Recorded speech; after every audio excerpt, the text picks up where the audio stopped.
کافی زیادہ خبریں ہمارے سامنے آ رہی ہیں کہ as if there is a possibility کہ اس فیصلے کے بعد جو ہے کے پی گورنمنٹ جو ہے شاید تبدیل ہو جائے، وزیر اعلیٰ کے خلاف شاید کوئی عدم اعتماد کی تحریک آ جائے. اس کے اوپر بات کریں گے. سب سے پہلے آپ کو ہم کے پی اسمبلی جو ہے اس کی کمپوزیشن دکھا دیتے ہیں. کے پی اسمبلی کے ناظرین جو ٹوٹل نشستیں ہیں وہ ہیں 120. پی ٹی آئی کے حمایت یافتہ وہاں پہ جو اراکین ہیں وہ ہیں 93. نیچے آپ دیکھ لیں J U I 9، Muslim League Noon 9، Peoples Party 5، A N P 2، P T I P جو پارلیمنٹرین 2 اور اپوزیشن کے اتحاد 27 ٹوٹل تھے. اور سپریم کورٹ کے فیصلے کے بعد جو کے پی اسمبلی میں اپوزیشن کی کل تعداد 27 سے بڑھ کر اب ہو گئی ہے 52. اور کے پی حکومت کی تبدیلی کے لیے کل 73 ووٹوں کی ضرورت ہے، تو 20 مزید جو ہیں لوگ ان کو چاہیے اگر وہاں پہ حکومت تبدیل ہونی ہے. ضیاء الحق ہمارے بیورو چیف پشاور سے ہمارے ساتھ موجود ہیں. ضیاء الحق، یہ سپریم کورٹ کا فیصلہ آ گیا، اس کے بعد سے جو ہم دیکھ رہے ہیں، پہلے تو وہ جو سوات کی جو واقعہ ہو گیا ٹریجڈی تھی، اس کے اوپر ساری پالیٹکس ساری بیان بازی ہو رہی تھی. اب واپس جو دھیان آ گیا اس کے اوپر، تو کیا وہاں پہ حالات و واقعات ہیں؟ میں اگر کوئک سوال آپ سے پوچھوں اس کا ڈائریکٹ جواب، کیا علی امین گنڈا پور صاحب کی وزارت کو، وزارت اعلیٰ کو خطرہ ہے نیئر فیوچر یا نہیں؟ ابھی اس وقت تک تو نہیں ہے. دوسرا یہ کہ کے پی اسمبلی کی جو تعداد ہے ٹوٹل وہ 145 ہے، جس میں جو ریزرو سیٹیں ہیں وہ 30 ہیں. 26 جو ہیں تو خواتین کی ہیں اور 4 اقلیت کی ہیں، اور 115 جو ہیں جنرل ہیں، جن میں 93 جو ہے تو پی ٹی آئی کا کہا جاتا ہے، 35 انڈیپینڈنٹ اور 53 جو ہے تو وہ پی ٹی آئی کے، جس طرح کہ خیبر پختونخوا اسمبلی کی ویب سائٹ پہ ہے. اور اس کے علاوہ جو ہے تو ابھی جو اسٹرینتھ ہے، جیسے آپ نے بتایا کہ اپوزیشن کی 53 بن جائے گی، 20 ممبران کی ابھی ان کو ضرورت ہے. لیکن ابھی تک تو پہلے یہ ہے کہ یہ اسمبلی کا اجلاس پروروگ ہو گیا ہے جب یہ فیصلہ آیا. اب پہلے تو اسمبلی کا اجلاس ہوگا، پھر اس کے بعد یہ خواتین جو ہیں ابھی جو ان پارٹیوں میں شامل ہوں گی تو وہ آئیں گی، حلف اٹھائیں گی، تب وہ ممبر بنے گی. اس کے بعد یہ 53 کی تعداد بنے گی. اور اس سے پہلے بھی جب یہ فیصلہ آیا تھا کہ ان کو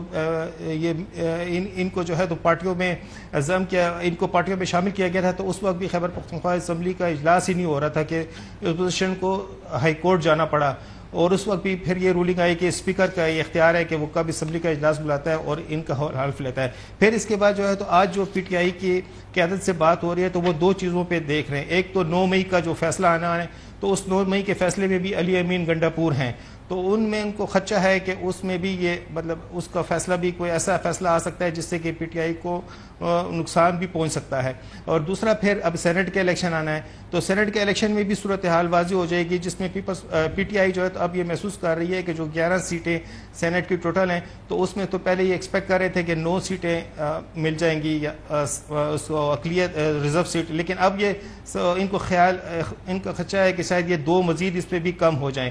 تو ابھی تو پہلا یہ مرحلہ آئے گا. اس کے بعد جو ابھی بجٹ منظور ہو چکا ہے، اور چونکہ خیبر پختونخوا اسمبلی یہاں پر حکومت ہے، خیبر پختونخوا کی اور پی ٹی آئی کی حکومت ہے، تو آپ جیسے جو ان کے اپوزیشن کے بھی لوگ ہیں ان سے میں نے بات کی تو وہ کہہ رہے تھے کہ اتنا آسان نہیں ہوگا یہاں پہ جو ممبران ہیں ان کو توڑنا، جو ٹوٹے گا بھی تو وہ بہت بڑا رسک ہوگا، چونکہ یہاں بالکل صحیح، بالکل ظاہر ہے ایک حکومت ہے ان کو. اور ساتھ ہی یہ بھی میں بتاتا ہوں چونکہ ہاں جی پلیز کنٹینیو کریں جی آپ.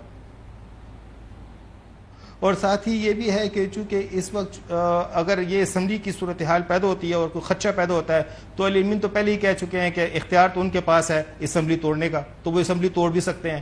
تو یہاں پر کافی آپشن موجود ہیں علی امین گنڈا پور کے پاس. تو اب مختلف چیزیں ہیں، تو ان تمام صورتحال کا جائزہ یہاں پر لیا جا رہا ہے. لیکن اس وقت یہاں پر باتیں ہی ہو رہے ہیں، لیکن عملی طور پہ کوئی ایسے اقدامات جو بالکل صحیح. لیکن حسن، جو اس دن ہماری جو بات ہوئی تھی اعظم نذیر طاہر صاحب سے، کیونکہ اب ڈائریکشن اگر سپریم کورٹ پاکستان کی طرف سے آ جاتی ہے اسپیکر کے پی کو، یاد ہوگا جب عدم اعتماد کی پاکستان تحریک انصاف کے حوالے سے کہ اس ٹائم تک یہ کام کریں، تو وہ نہیں کریں گے تو وہ ڈسکوالیفائی ہو جائیں گے. تو سپریم کورٹ لگتا ہے کہ ڈائریکشن یہیں سے جانا پڑیں گی، کیونکہ وہاں پہ تو اب پروروگ ہے. اب اس کے نہیں، وہ تو ہائی کورٹ میں ریٹ میں جا سکتے ہیں اگر اجلاس نہیں بلاتے. ود ایکوزیشن بھی کر سکتی ہے اپوزیشن کی طرف سے، اور اگر ابھی تک متعلقہ وہ تعداد ان کے پاس نہیں ہے اتنی. اچھا چلیں کہ ریکوزیشن نہیں بھی ہو سکتی تو ریٹ میں تو جا سکتے ہیں کہ اوتھ لیا جائے. وہ ممبران جو اگریڈ ممبرز ہیں جو ابھی اس وقت جنہوں نے حلف لینا ہے تو وہ بھی اس کے لیے دے سکتے ہیں, وہ تو ایشو نہیں ہے.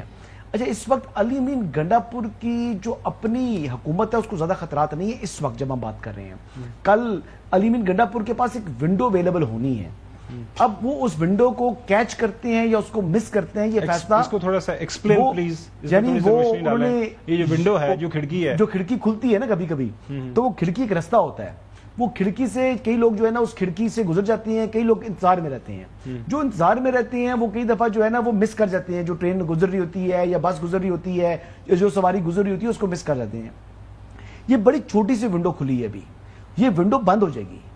بہت سے لوگ جو ہے نا آلریڈی پہلے ہی اس ونڈو کے انتظار میں تھے کہ کھلے اور ہم جو ہے نا وہ نکل آئے. اچھا اب میں علی امین کے حوالے سے تو بات بتا رہا ہوں کہ اس کو زیادہ خطرہ نہیں ہے حکومت کو اس وقت.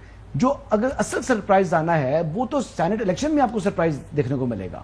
اور سینٹ الیکشنز کے اندر جو سرپرائز ہے, جس طرح ضیاء بتا رہے ہیں کہ دو سیٹوں کا فرق پڑے گا, ہاؤس کال کرنا پڑے گا نا. نہیں وہ تو کوئی مسئلہ نہیں ہے, وہ ہائی کورٹ میں انہوں نے جانا ریٹ میں اور اگلے دن حکم آ جانے. نہیں اجلاس بلوانا تو جو رائٹ ہے نا یہ عوام کے نمائندوں نے عوام کے لیے بیٹھے ہیں نا.